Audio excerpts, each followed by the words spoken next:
Hello guys, what's up? Magandang araw. No? Paano ko ba daw ginawa yung ganito yung video? Yung parang portal effects na galing ka sa ibang dimension. Tara guys, samahan nyo ako. Madali lang po ito guys. Tara, samahan nyo ako. So dito guys, record lang muna tayo ng plain background, yung walang tao. Tapos next na yun, yung ikaw. Interest ka dyan. Tapos uupo ka ngayon dyan sa may puan. Yan. Ang upo mo dyan guys, parang palundag ba? Parang nakakulog. Oh, ganyan. Ganyan ang setup natin guys sa video natin. Pagkuha nyo ng video nyo. Yan, ganyan. Tapos, gawin natin next is punta tayo dun sa part ng dito. Sa may tatalon na ho kayo. Hanapin yung part na lulundag na kayo guys. Yan. Hanapin nyo dyan banda. Split nyo yan guys. Pagka-split nyo dyan, mo yung pagka na-split na yan guys, punta mo ng freeze. Punta ka ng freeze guys. Naka-freeze na. Pag naka-freeze na yan guys, pag naka-freeze na yan, hanapin mo yung overlay. Naka-freeze na yan, 3 seconds yan. Parang picture na lang guys. Pagkatapos yan guys, hanapin mo yung overlay. Overlay yan. Hanapin mo yung overlay guys. Yan, overlay. Bababa na ngayon yan.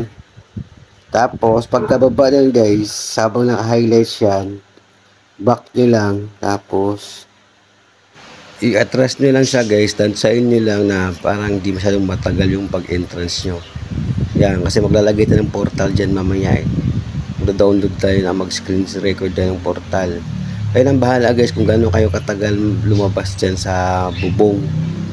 Sa akin dyan lang. Tapos pagka okay na yun sa akin guys, hanapin ko naman yung remove BG.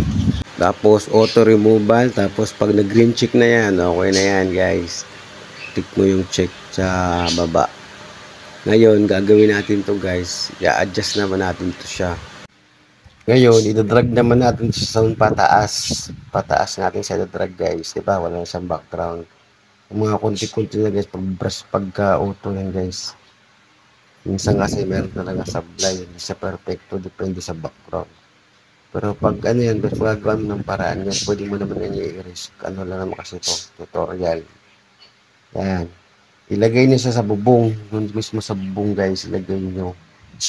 Tapos paglagay niya ng keyframe, lagyan niyo ng diamond ngayon yan para doon sa mag-umpisa. Yan ang purpose ng keyframe. Ngayon, ulak mo ng konti yung video. Tapos ibababa nyo ngayon siya guys. Ganyan.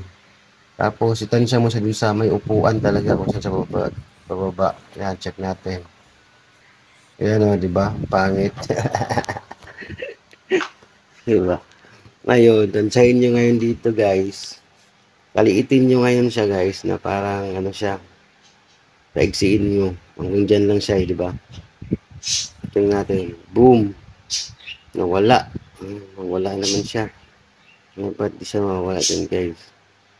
Adjust nyo lang guys. Tapos pagkalapat niya, sakto naman dun sa kabila. Yan. Dapat sakto yan guys. Paliitin nyo, palakihin nyo. Isusukat nyo dun sa dati. Yan, ganyan no. Ayan, gagawin nyo dyan. I-drag nyo ngayon, i-drag. I-pins nyo ngayon guys, palitin, palakihin. Sukat ng isang yan. Bam, diba? Pangit pa rin, hindi pa rin siya pantay. Dapat pantayin nyo siya guys. Doon talaga, kung saan ka nakaupo, doon mo sa itatapat yung nyo, tinanggalan nyo ng background. Yan, tapos yung sukat niya, dapat ipantay nyo para hindi halata. Yan, tatansayin nyo lang guys. Naka-keyframe naman yan. Adjust nyo yung gano'ng kalaki. Yan, adjust nyo lang. Check natin ulit guys. Oh, yan, di ba? Adjust na, hindi na siya masyadong halata. So, ganun lang gawin natin yan guys. Yan, check natin ulit. Boom! Oh, yan. Tapos guys, next natin, add overlay tayo guys. Add overlay. Hanapin natin yung video na screen record ko sa YouTube guys. Yung portal. Yan, hanapin ko yung portal. Yan, ito yung portal. Tapos, dadrag muna natin sa dulo guys, sa unahan. Pantay lang muna natin sa dyan kasi tatanggalin muna natin siya ng background.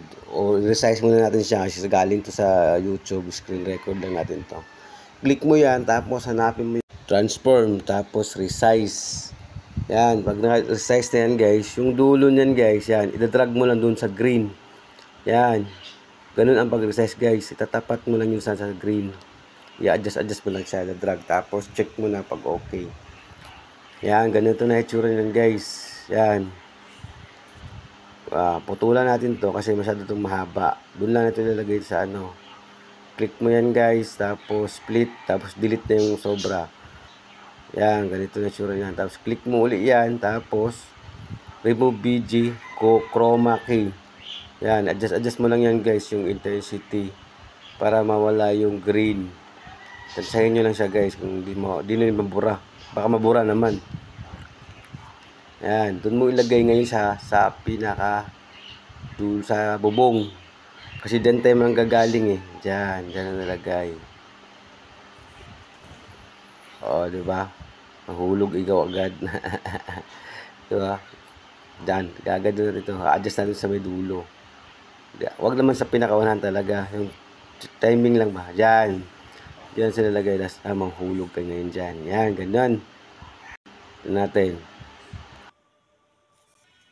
Boom. Ayan, okay na yan. So, next naman natin gagawin guys ay, pansin nyo, di ba, nasa likod siya.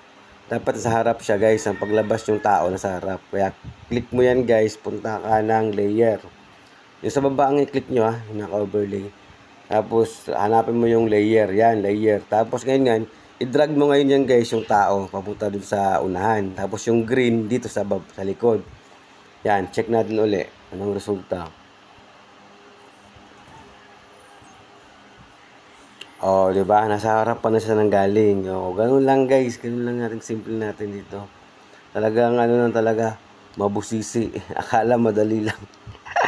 Madali lang tingnan guys, pag sa video na ang dali lang. Pero pag ikaw na nag-edit niyan, ako, abutin ng 2 oras diyan. Mali-mali ang ano mo, mali na talaga. Yan, kaya hindi talaga madaling mag-edit, guys. Kaya 'yun, no, 'di ba? Tinatansya pa natin 'yan kung sakto na ba.